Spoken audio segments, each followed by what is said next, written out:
Hi, I'm Joshua Efron. This is camera, and this is tripod, and I'm going to show you how to make a baby with them. 3 legs, opens up, like this. The legs on different models open up just a little bit differently. Some of them twist, some of them have pops like this. Generally, from my experience, it is best to open up the bottom ones, pop those open, and then plop it down. Do I want it this high? I don't want it quite this high. I want it quite a little bit higher. So we're going to open this up a little bit more.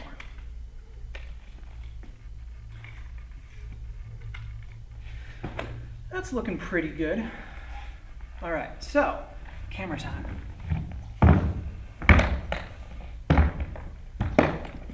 Nice Pelican case. Pelican cases, by the way, incredibly resistant to water and shock and breakage and all sorts of stuff. Camera. Lens cap nice and neatly on there. Lens cap off is bad, and you get in trouble for losing lens caps, believe me.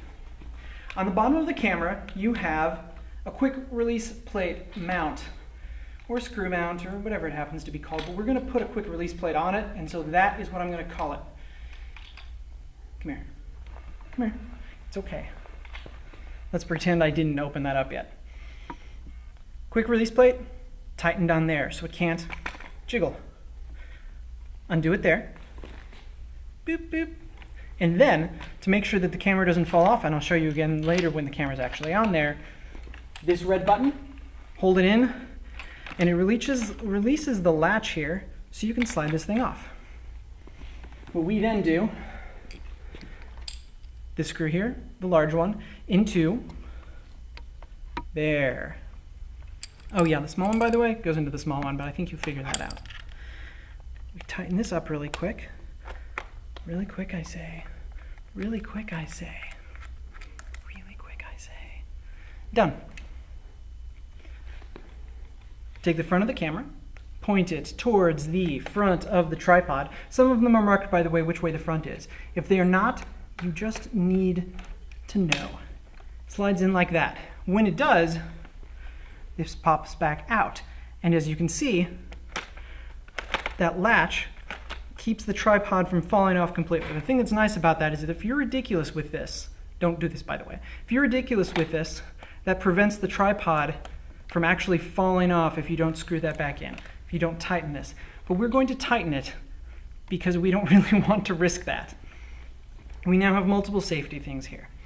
As you can see, bubble thing there, bubble level, bubble thing, I'll stick with bubble thing. It lets you actually level. Can you see that? Yeah. You know, circle on top. When the bubble is properly in the circle, it's level. It's not really level right now. We're just going to pretend that it is.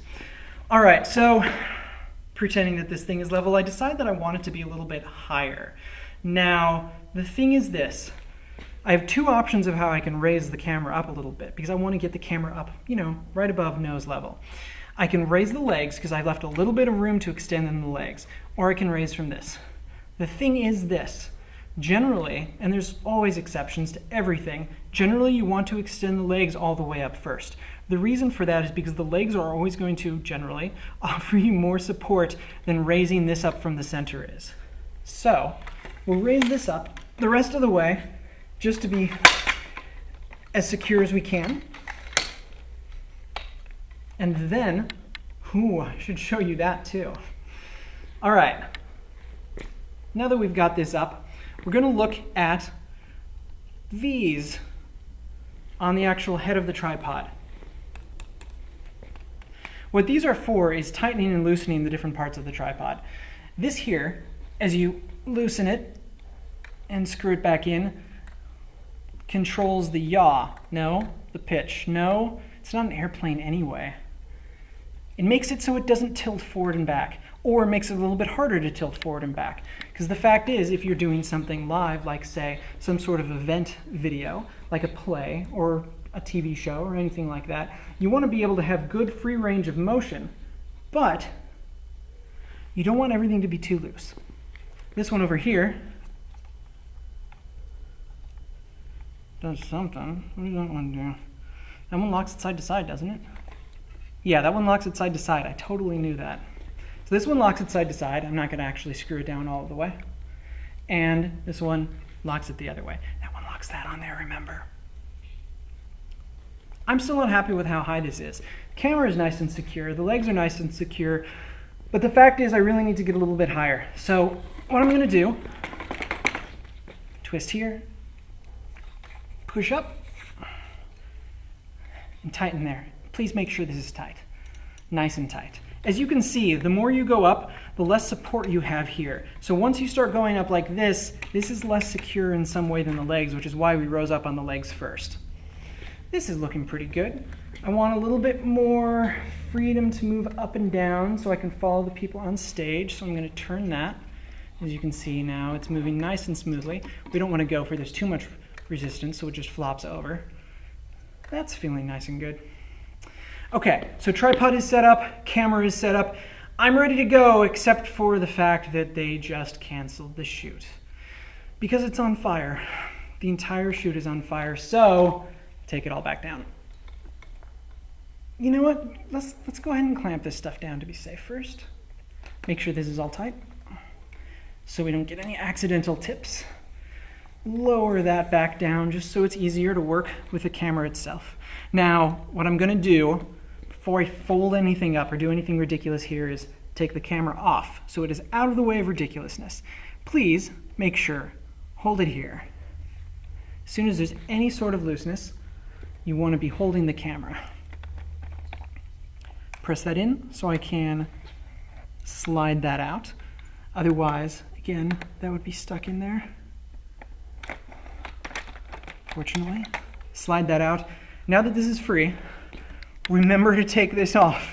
Remember to take this off because you will forget. I forget, everyone forgets.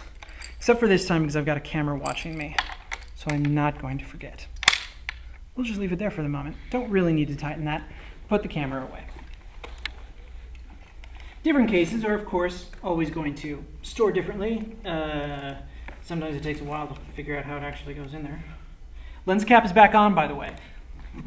Quick release plate off. Lens cap back on. Get in there. Okay, back to this. Doesn't necessarily matter as much, but we will start, just because it's easier to grab down there, start with the higher ones. I'm sure different people have different methods of packing it up this way. Lowers.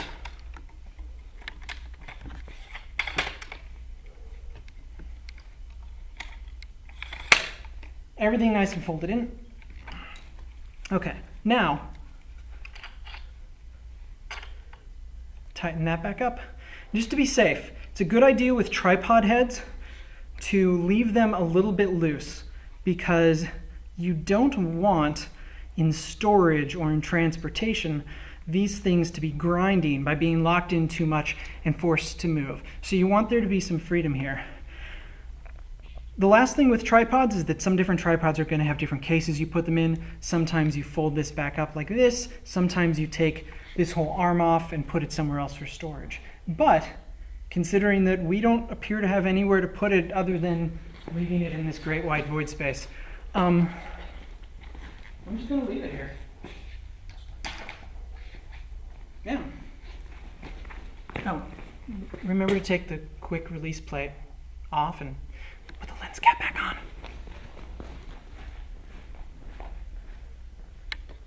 So in conclusion, this has been Joshua Efron. Go make some films.